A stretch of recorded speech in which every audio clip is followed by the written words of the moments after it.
अस्सलामुअलैकुम वरहमतुल्लाहि वबरकातुहू। मैं आप सभी नाजरीन का खैर मकदम करता हूँ हमारे करियर गाइडेंस वीडियो सीरीज़ में।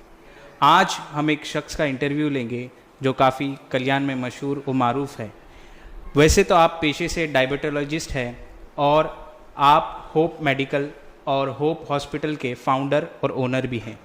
आप सिर्फ अपने करियर के अचीवमेंट्स के लिए नहीं बल्कि एक सोशल एक्टिविटी तौर पर भी जाने जाते हैं। आप सभी के सामने डॉक्टर रमीज़ अतर फाल्के। बहुत बहुत शुक्रिया रमीज़ भाई, इतने मुश्किल वक्त में हमारे लिए टाइम निकालने के लिए, बच्चों के लिए टाइम निकालने के लिए बहुत बहुत शुक्रिया। हम लोग जो है ये वीडियो में इंटरव्यू लेंगे और इंटरव्यू के ज़रिए से आपके ज़िंदगी के एक्सपीरियंस के चश्मे के ज़रिए से जो है हम लोग मेडिकल फील्ड को समझने की कोशिश करेंगे जी। तो रमीज़ भाई, मैं सबसे पहले सवाल करूँगा हाई स्कूल के बारे में जी। ये वो दौर होता है जहाँ पर काफ़ी लोगों का मानना है कि करियर की जो है पहली सीढ़ी रखी जाती है। काफ़ी लोगों का मानना है कि भाई जो है ये करियर का आपके ज़िंदगी का पहला स्टेप होता है जब आप हाई स्कूल में दाखिल होते हैं। तो हम ये जानना चाहते हैं कि रमीज़ भाई एज एन स्टूडेंट अपने हाई स्कूल में कैसे थे, आपका एकेडमिक्स कैसा था, आप किस तरह के स्टूडेंट थे और आपकी हाई स्कूल की लाइफ किस तरह गुजरी जी। देखिए, हाई स्कूल से पहले थोड़ा सा मैं प्राइमरी स्कूल में मतलब क्या एक बेसिक फाउंडेशन रहा जिसका इम्पैक्ट हाई स्कूल की लाइफ पर पड़ा वो मैं बताना चाहूँगा। प्राइमरी स्कूल में मेनली मेरे लाइफ के ऊपर जो इम्पैक्ट रहा वो मेरे वालिदैन का रहा। उन्होंने बचपन से ही प्राइमरी स्कूल से ही कोशिशें की कि मैं एक्स्ट्रा करिकुलर एक्टिविटीज़ में भी रहूं।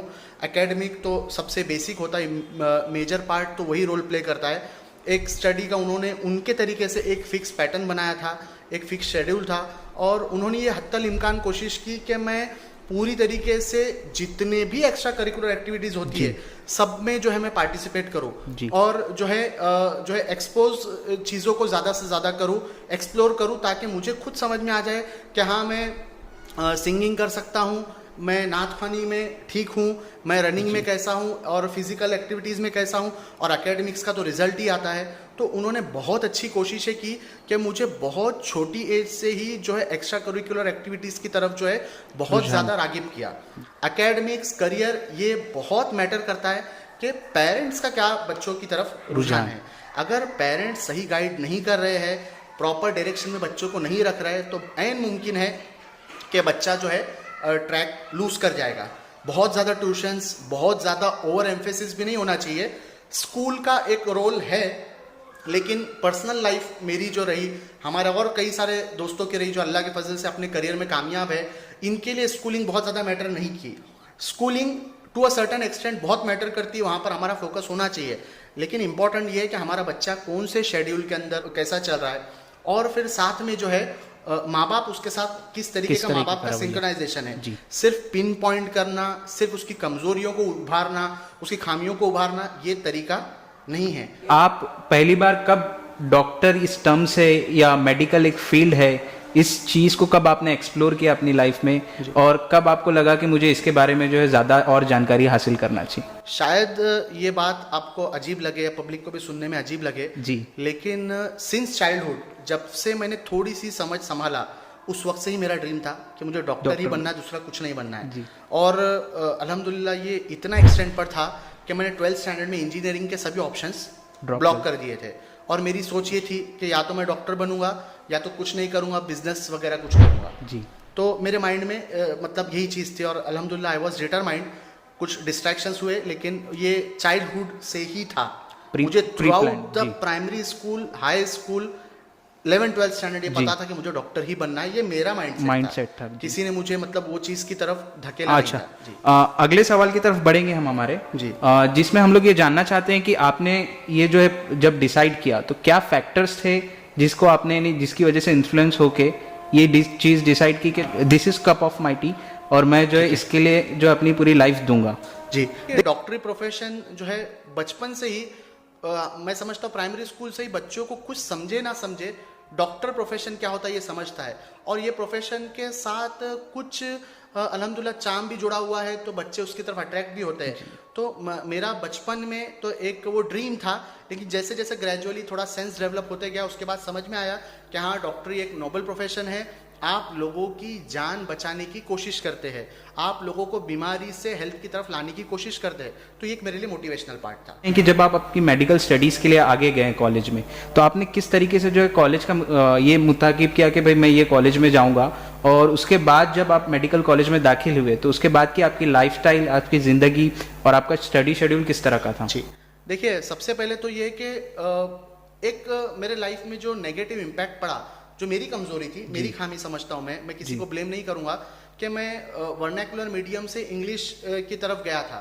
मेरा एकेडमिक्स 10th स्टैंडर्ड तक के जो वर्नाकुलर मीडियम की तरफ था, तो जो चीज़ का बहुत सीवियर लैक्यूना मेरे लाइफ में रहा हाई स्कूल में, मुझे ये रियलाइज़ नहीं हुआ और किसी ने ये बताने की कोशिश भी नहीं किया कि आपको एटलीस्ट टर्मिनोलॉजीज जो है वो इंग्लिश में भी पता होनी चाहिए। हमने मैथ सीखा उर्दू में, हमने साइंस सीखा उर्दू में, हमने दूसरे भी सब्जेक्ट सीखे उर्दू में, और अचानक से जब 10th स्टैंडर्ड में अच्छा स्कोर करने के बाद भी, स्कूल में अल्लाह के फजल से मतलब हाईएस्ट रैंक लाने के बाद भी, जब मैं 11th स्टैंडर्ड में गया तो it was totally an alien feeling. इतनी एलियन फीलिंग थी कि मुझे 6 महीने तक यही रियलाइज नहीं हो रहा था मेरे साथ लाइफ में क्या हो रहा है, और I was about to broke, मतलब मैं बस टूट जाता।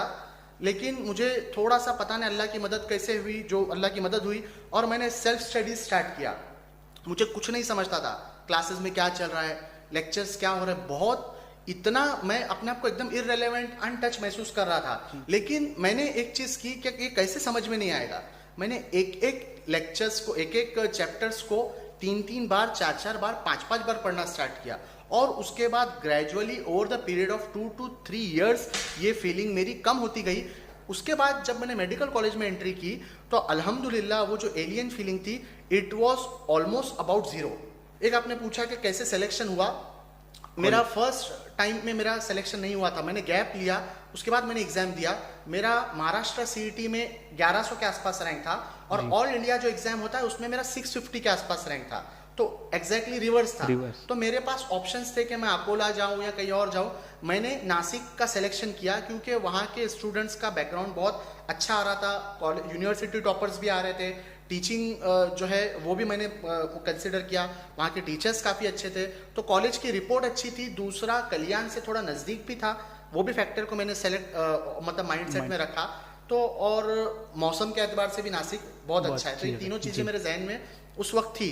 एट द एंड पता था कि सभी जगह से डॉक्टर्स पास आउट होकर निकलते हैं, कुछ बड़े इंस्टीट्यूट को अगर हटा दे तो ऑलमोस्ट बाकी जगह का लेवल सेम होता है, तो मेरे पास जो ऑप्शंस अवेलेबल थे उसमें जो ये बेस्ट पॉसिबल ऑप्शन था, तो मैंने सिलेक्शन नासिक का किया था। जी रमेश भाई, अक्सर हम लोगों को जो है स्कूल्स में, कॉलेजेस में जो है टीचर्स ये बात पे पिच करते हैं कि जब आप किसी स्टडीज़ कंप्लीट कर कर जो है आप मार्केट में उतरेंगे, फील्ड पर उतरेंगे, तो आप जो एक अलग जोन में आ जाएंगे, एक अलग पूरी जो है दुनिया है जहाँ आप एंटर करेंगे। तो आपका ये एक्सपीरियंस कैसा रहा कि जब आप आपकी स्टडीज़ कंप्लीट कर कर, जब आप जो है आपकी प्रैक्टिस कंप्लीट कर कर जब मार्केट में आए, तो उस दौर का और अब तक के जो है आपका पूरा एक्सपीरियंस किस तरह रहा? देखिए ये बात बिल्कुल सही है।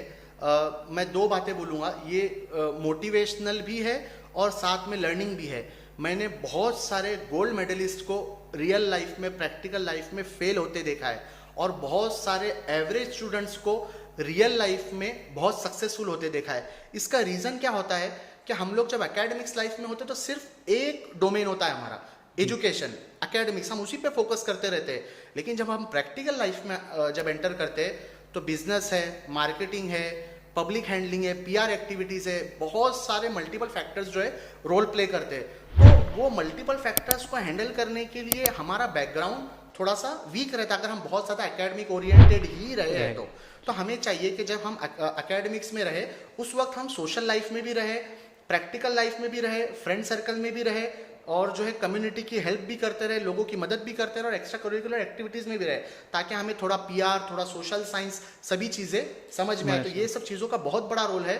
और जब रियल लाइफ में आने के बाद, प्रैक्टिस में आने के बाद, ये सब चीज़ों ने मुझे बहुत ज़्यादा हेल्प की, क्योंकि मेरा उस तरीके का थोड़ा सा बैकग्राउंड था। हम लोग जो है ये जानना चाहते हैं कि क्या डॉक्टर बनने के लिए या इस मेडिकल फील्ड में आने के लिए कोई स्पेसिफिक स्किल सेट्स की ज़रूरत रहती है, और ये आपने जो है क्या आपके अपने अंदर खुद एक्सप्लोर किया, पहले से मौजूद थी, या आपने जो इसको बिल्डअप किया, और क्या मुश्किलात आई ये दौर में जब आपने स्किल सेट्स को बिल्डअप किया हो? अगर देखिए कैसा है कि ह्यूमन बीइंग, जैसा हम जानते हैं कि इंसान अशरफुल मखलूक है, सब क्रिएशन में सबसे बेस्ट है, तो वो कोई एक फील्ड के लिए ही एक इंसान बना होता है ऐसा नहीं है। मतलब उसमें मल्टीपल टैलेंट्स होते हैं, उसको एक्सप्लोर करना होता है। ये जरूरी नहीं कि मैं डॉक्टर नहीं बनता तो कुछ और नहीं रहता, डॉक्टर नहीं होता तो शायद अल्लाह के फजल से कुछ और होता। लेकिन क्या होता है कि हमको खुद को ही आइडेंटिफाई करना होता है कि हमारा इंटरेस्ट लेवल क्या है।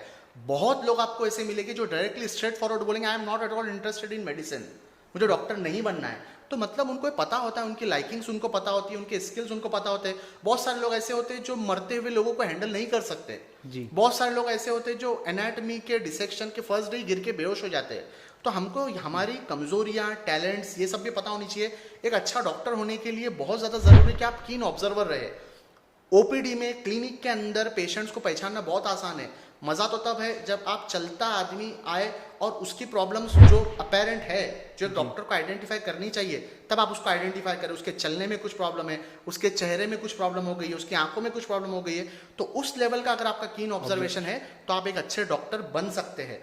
साथ में आपका इंटरेस्ट होना चाहिए कि आप लोगों की जो है जिंदगियां बचाने वाले बने, लोगों को मुसीबत में हेल्प करने वाले बने, आप डरे नहीं। तो इस तरीके की चीज़ है। मैंने खुद के लिए स्पेसिफिकली ऐसा कोई टैलेंट आइडेंटिफाई नहीं किया था, लेकिन मेरा इंटरेस्ट था। और ऐसा कुछ नहीं है कि अगर आपको डॉक्टर बनना है तो आपको स्पेशल कुछ टैलेंट्स को पॉलिश करना है, ऐसा नहीं है। मेडिसिन फील्ड जो है मोर ऑफ मेमोरी बेस्ड है, मेमोरी ओरिएंटेड है। इंजीनियरिंग मोर ऑफ जो है स्किल्स, टेक्निकल ओरिएंटेड है। अगर आपको कुछ नई चीज़ें बना के मज़ा आता है, कुछ टेक्निकली करके मज़ा आता है, तो आपको इंजीनियरिंग की तरफ ओरिएंटेशन आपका होना चाहिए। आपको बिजनेस माइंड या मैनेजमेंट में, आप इवेंट वगैरह बचपन से अच्छे मैनेज करते हैं तो आपको मैनेजमेंट की तरफ जाना चाहिए। आपको लोगों की जान बचाकर, लोगों को तकलीफ से बाहर निकाल कर, या लोगों की जो है बहुत जल्दी आपकी नज़र पड़ती है, इसकी स्किन पे कुछ प्रॉब्लम है, इसकी आंखों में प्रॉब्लम है, तो आपको डॉक्टर या मेडिकल फील्ड की तरफ ओरिएंटेड होना चाहिए। और आजकल बहुत सारे स्पेशलिस्ट सेंटर्स है, जैसा हमारा एस्पायर है, ऐसे कई सारे सेंटर्स है जहां पर एजुकेशनल काउंसलिंग भी होती है। हमको हमारा पूरा जो है काउंसलिंग के बाद डाटा सामने मिल जाता है कि हमारा इंक्लिनेशन किसकी तरफ है। जी, हम लोग ये भी जानना चाहेंगे कि जो है हर किसी की ज़िंदगी में जो एक आइडियल पर्सन होता है जिसको देखकर जो आदमी मोटिवेट होता है, तो रमेश भाई आपकी ज़िंदगी में कोई ऐसा शख्स है और वो कौन है और उसकी क्या जो है खुसूसियात है जो आपको मोटिवेट करती हैं?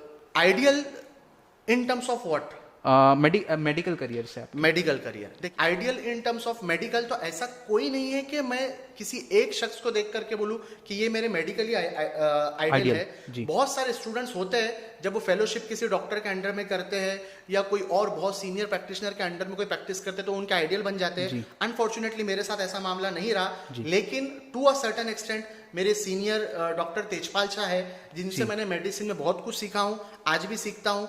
कहीं पर मामला कुछ अटकता है, मुझे कुछ चीज़ें समझ में नहीं आती, ऐसा बहुत बार होता है, तो मैं उनको फ़ोन कॉल करता हूँ, वो मुझे गाइड करते हैं।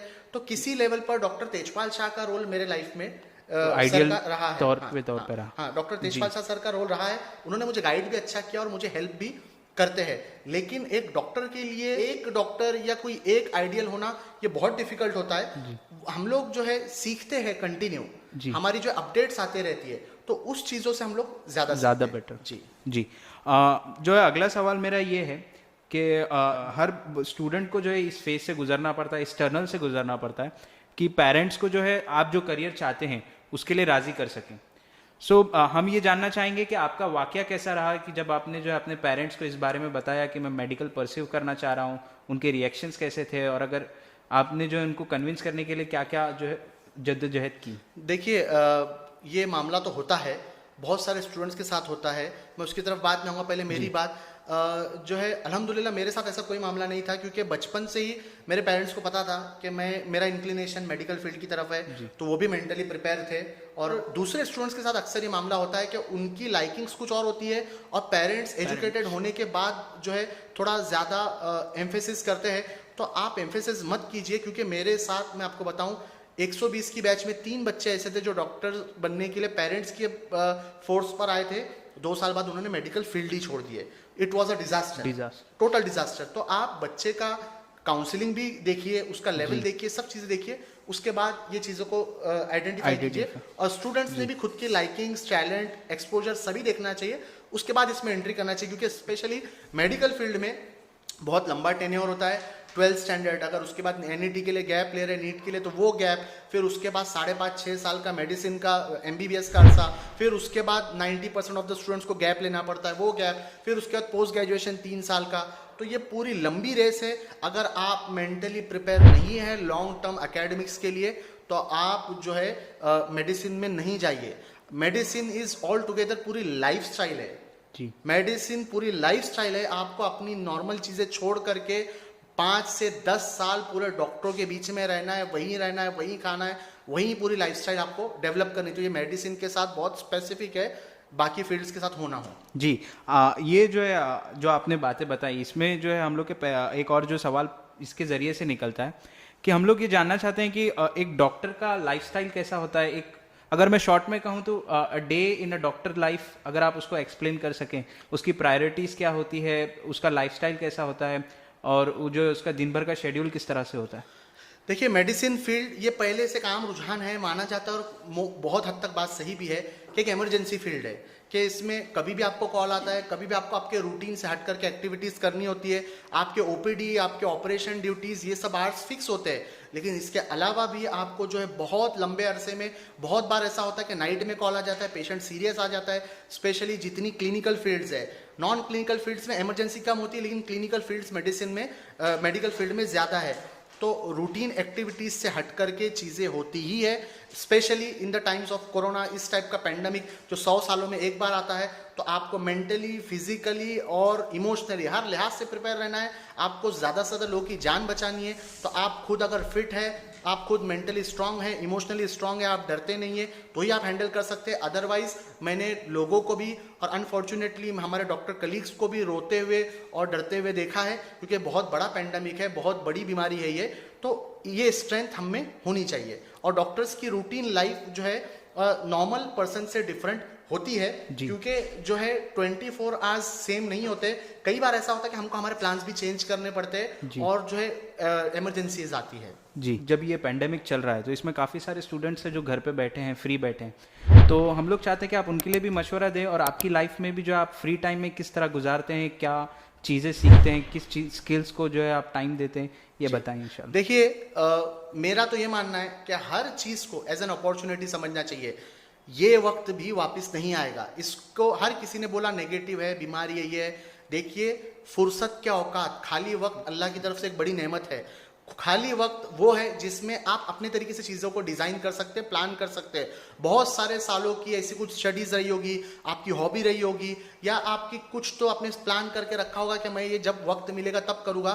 This is the right time. आप अपने स्किल्स को डेवलप कीजिए, आप अपने टैलेंट को उभारिए, आप अपनी पुरानी हॉबी को उभारिए। आपकी एकेडमिक्स के अंदर आपको एक्सेलेंस करना है, कुछ नए कोर्सेज करने हैं, वो कीजिए। कंप्यूटर के कोर्सेज करने हैं, वो कीजिए। या आपको, अगर आप ऑलरेडी एग्जाम्स के लिए प्रिपेयर कर रहे हैं, तो इससे अच्छा तो वक्त हो ही नहीं सकता। तो ये वक्त स्टूडेंट्स के लिए मैं समझता हूँ एक बहुत बड़ी अपॉर्चुनिटी है, बहुत बड़ा जो है पॉजिटिव एस्पेक्ट है। जी। हम लोग जो है एक छोटी सी एक्टिविटी करेंगे, रैपिड फायर। मैं आपको एक वर्ड बोलूंगा, आपके दिमाग में जो है एक सेंटेंस में आप कोशिश कीजिए उसको जवाब दें, या एक वर्ड में दें।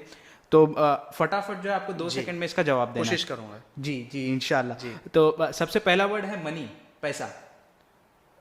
To a certain extent important. Hospital, जो आपकी लाइफ से। Must needed place in a community setup. Library, school library. Compulsory part in academic life. Parents. Irreplaceable. Respect, self respect, Much- parents respect. Much needed in everybody's life. Canteen, college canteen, school canteen. Memories. इसके बाद जो है last word है books. बेहतरीन दोस्त। जी। तो चलिए हम जो है अपने आखिरी जो है पड़ाव की तरफ चलते हैं हमारे इस इंटरव्यू के।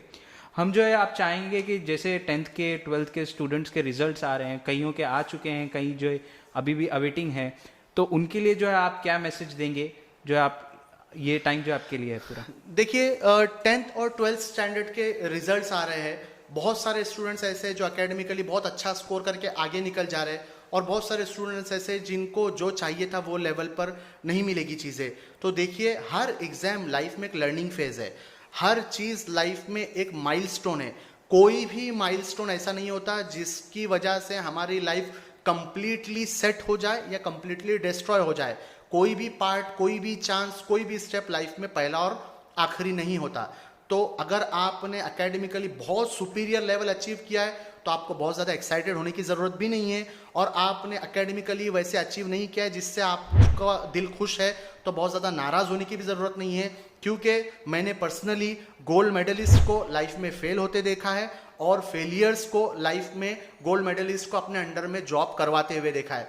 तो हिम्मत मत हारिए, जो भी है आप फोकस रहिए, ओरिएंटेड रहिए, काउंसलर से टच में रहिए, एजुकेशनल बैकग्राउंड रखने वाले लोगों से टच में रहिए, अपनी काउंसलिंग करवाते रहिए, राइट मार्गदर्शन आपको मिलना ज़रूरी है। सीनियर्स को आप जो है सामने रखिए, उनकी गाइडेंस में चलिए, लेकिन याद रखिए कोई भी टाइम, कोई भी पार्ट लाइफ में पहला और आखिरी नहीं होता है। ये स्टेप पे आप अगर अचीव नहीं कर पाए कुछ चीज़ें तो उसके बाद नहीं कर पाए तो उसके बाद देखिए बहुत सारे एग्जाम्पल्स आपको मिलेंगे ऐसे, चाहे आप डॉक्टर प्रोफेशन से ले लो, चाहे आप फिल्म इंडस्ट्री से ले लो, चाहे आप कोई भी इंडस्ट्री से ले लो, जिन्होंने लाइफ में उनको जो वो सेंस ऑफ अचीवमेंट समझ रहे बहुत लेट अचीव किया है।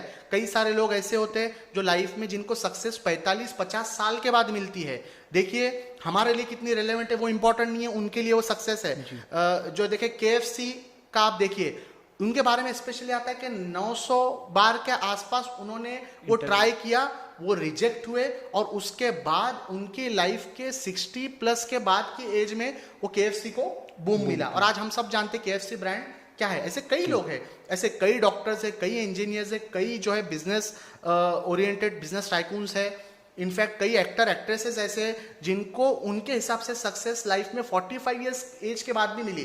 तो आज बच्चे सुसाइड करते हैं, आज बच्चे डिप्रेशन में जाते हैं। स्टूडेंट्स के लिए ज़रूरी है, लाइफ बहुत लंबी है मेरे दोस्तों, मेरे भाइयों, लाइफ बहुत लंबी है। आपको हर चीज़ से सीखना है, हर स्टेप को एक लर्निंग फेज समझना है, हार को जो है एक माइलस्टोन समझना है, आगे हार के बाद इंशाल्लाह जीत ही है। इस बात पर मैं अपनी बात को ख़त्म करता हूँ। जज़ाकल्लाह, बहुत बहुत शुक्रिया, तहे दिल से जो है मैं शुक्रिया अदा करूँगा कि आपने जो है हमारे लिए वक्त निकाला, और ऐसे टाइम में जो है वक्त निकाला जहाँ पर जो है काफ़ी सारे डॉक्टर्स को मुमकिन नहीं है कि वो अपने फैमिलीज़ के लिए भी जो है वक्त नहीं निकाल पा रहे, तो इसके लिए जज़ाकल्लाह। स्टूडेंट्स के लिए हमारे पास जो है 2 खुशखबरी है। आगे जो है ये वीडियो सीरीज़ और कंटिन्यू होगी, और जो है हम लोग जो है अलग अलग जो है अपनी फील्ड में स्पेशलाइज लोगों के जो है इंटरव्यूज़ लेके आ रहे हैं। सेकेंडली, इदारा है एस्पायर एजुकेशन सेंटर। स्टूडेंट्स को किसी तरह की गाइडेंस की ज़रूरत है, किसी मशवरे की ज़रूरत है, तो ये जान लें कि भाई एस्पायर एजुकेशन सेंटर जो है मौजूद है। एजुकेशन से रिलेटेड हर तरीक़े की जो मदद हम प्रोवाइड करने के लिए तैयार हैं। डिस्क्रिप्शन में उनका कॉन्टैक्ट नंबर और कॉन्टैक्ट डिटेल्स दी हुई है, आप कॉन्टैक्ट कर सकते हैं। आप चाहें तो एस्पायर को कॉल कर सकते हैं, मेल कर सकते हैं, और दीगर जो प्लेटफॉर्म्स है, फेसबुक पर है, ट्विटर पे है, आप उसके ज़रिए से भी कॉन्टैक्ट कर सकते हैं, और हम अलग अलग वक्त में जो है अलग अलग एक्टिविटीज़ भी लेकर आते रहते हैं। जज़ाकल्लाह खैर, जुड़े रहिए, इंशाल्लाह आगे भी जो है हम लोग इस तरह की वीडियो सीरीज़ लेकर आ रहे हैं।